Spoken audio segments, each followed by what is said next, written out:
Hello friends, welcome to my channel. ഇന്നൊരു place മാറ്റിൻ്റെ cutting and stitching ആണ് കാണിക്കുന്നത്.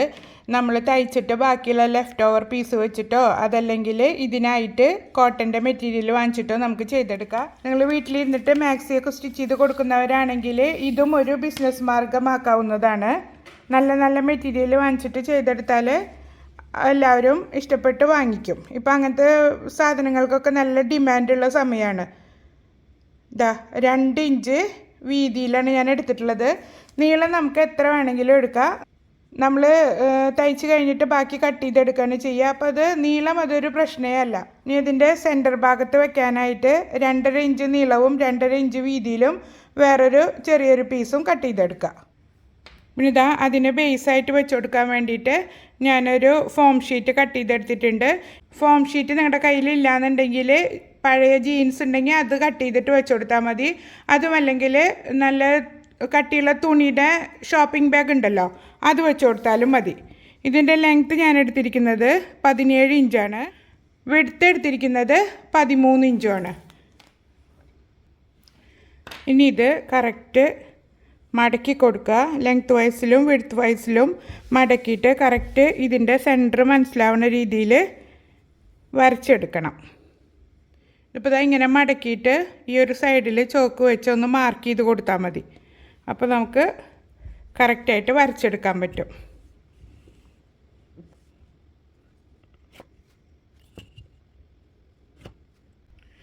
എന്നിട്ട് സെൻറ്ററിൽ നമ്മൾ കട്ട് ചെയ്തിട്ടുള്ള ആ പീസ് ഇങ്ങനെ വെച്ച് കൊടുക്കുക. അങ്ങോട്ടും ഇങ്ങോട്ടും മൂവ് ആവാതിരിക്കാൻ വേണ്ടിയിട്ട് ഞാൻ പിന്ന് കുത്തിയിട്ടുണ്ട്. അതിൻ്റെ കറക്റ്റ് ലെവലിൽ അടുത്ത പീസ് വെച്ചിട്ട് ഇതിൻ്റെ ലെങ്ത്തിൽ തന്നെ ഒന്ന് കട്ട് ചെയ്ത് കൊടുക്കുക. എന്നിട്ട് നമുക്കിത് സ്റ്റിച്ച് ചെയ്തെടുക്കാം. ഇനി നമുക്ക് സ്റ്റിച്ച് ചെയ്തെടുക്കാം.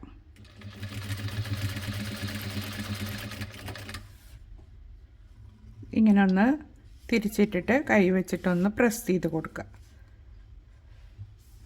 എന്നിട്ട് അടുത്ത പീസ് വെച്ച് കൊടുക്കുക. ഈ ഒരു കറക്റ്റ് ലെവലിലാക്കിയിട്ട് വെച്ചിട്ട് സ്റ്റിച്ച് ചെയ്തെടുക്കുക.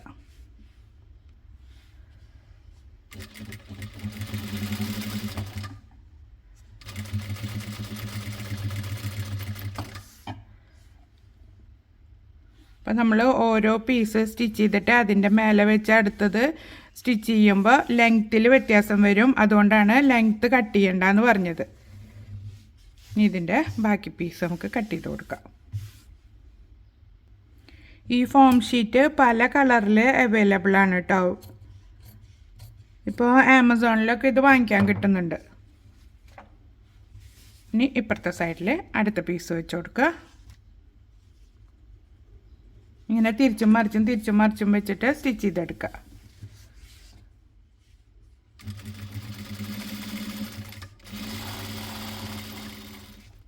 അപ്പോൾ നമ്മൾ നടുവിൽ വെച്ചിട്ടുള്ള പീസിൻ്റെ 4 സൈഡിലും സ്റ്റിച്ച് ചെയ്തെടുത്തിട്ടുണ്ട്. ഇനി ഇതെങ്ങനെ റിപ്പീറ്റ് ചെയ്ത് സ്റ്റിച്ച് ചെയ്തെടുക്കുക.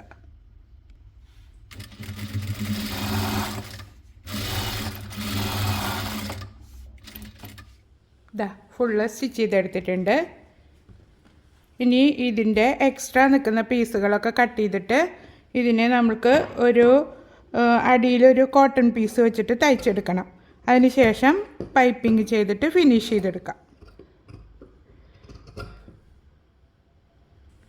ഇത് ഒരേപോലെ ഒന്ന് പതിഞ്ഞ് നിൽക്കാൻ വേണ്ടിയിട്ട് ഒന്ന് അയൺ ചെയ്തെടുക്കണം. സൈഡ് കട്ട് ചെയ്യുന്നതിന് മുന്നേ തന്നെ ഒന്ന് അയൺ ചെയ്തെടുത്താലും കുഴപ്പമൊന്നുമില്ല. എല്ലാ ഭാഗവും ഇപ്പോൾ നമുക്ക് ഒരേപോലെ കിട്ടും. ഇനി ഞാനിതൊന്ന് അയൺ ചെയ്തിട്ട് വരാം. അപ്പോൾ ഞാൻ അയൺ ചെയ്തെടുത്തിട്ടുണ്ട്. കറക്റ്റ് മെഷർമെൻറ്റിൽ ഒരു പീസും കട്ട് ചെയ്തെടുത്തിട്ടുണ്ട്. ഇതിനി നമുക്ക് ഇതിനടിയിൽ വെച്ചിട്ട് സ്റ്റിച്ച് ചെയ്തെടുക്കാം.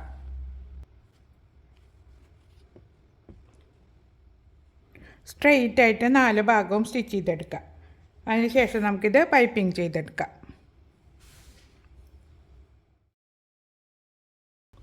ഫുള്ള് സ്റ്റിച്ച് ചെയ്തെടുത്തിട്ടുണ്ട്. ഇനി ഈ ഒരു സെയിം പീസ് വെച്ചിട്ട് തന്നെയാണ് പൈപ്പിങ്ങും ചെയ്ത് കൊടുക്കുന്നത്.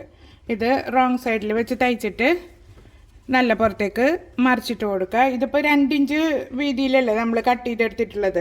അപ്പോൾ ഇതിങ്ങനെ മടക്കിയിട്ട് തയ്ച്ച് കൊടുക്കുക.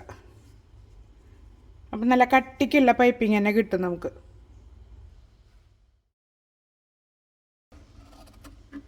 ഇപ്പുറത്തെ സൈഡിലേക്ക് മറിച്ചിട്ടിട്ട് ഈ ഭാഗം ഫിനിഷ് ചെയ്തെടുക്കുക. ഇതേപോലെ തന്നെ 4 സൈഡും സ്റ്റിച്ച് ചെയ്തെടുക്കുക. ഫുള്ളായിട്ട് സ്റ്റിച്ച് ചെയ്തെടുത്തിട്ടുണ്ട്. നല്ല നീറ്റായിട്ട് കിട്ടിയിട്ടുണ്ട്. ഫ്രീ ടൈം കിട്ടുമ്പോൾ ഇതുപോലൊക്കെ ഒന്ന് ചെയ്ത് നോക്കുക. കട്ട് പീസുകളൊക്കെ കിട്ടുകയാണെങ്കിൽ കളയാതെ സൂക്ഷിച്ച് വെച്ചിട്ട് ഒരുപാട് എണ്ണാവുമ്പോൾ ഇതുപോലുള്ള പ്ലേസ് മാറ്റുകളും ഡോർ മാറ്റുകളും എല്ലാം നമുക്ക് സ്റ്റിച്ച് ചെയ്തെടുക്കാം. അപ്പോൾ ഇതുപോലുള്ള വീഡിയോസ് ഇഷ്ടപ്പെടുകയാണെങ്കിൽ എൻ്റെ ചാനലൊന്ന് സബ്സ്ക്രൈബ് ചെയ്യുക. ഫ്രണ്ട്സിനും റിലേറ്റീവ്സിനും ഒന്ന് ഷെയർ ചെയ്ത് കൊടുക്കുക. അടുത്തൊരു വീഡിയോയുമായിട്ട് വീണ്ടും കാണാം. Thank you for watching.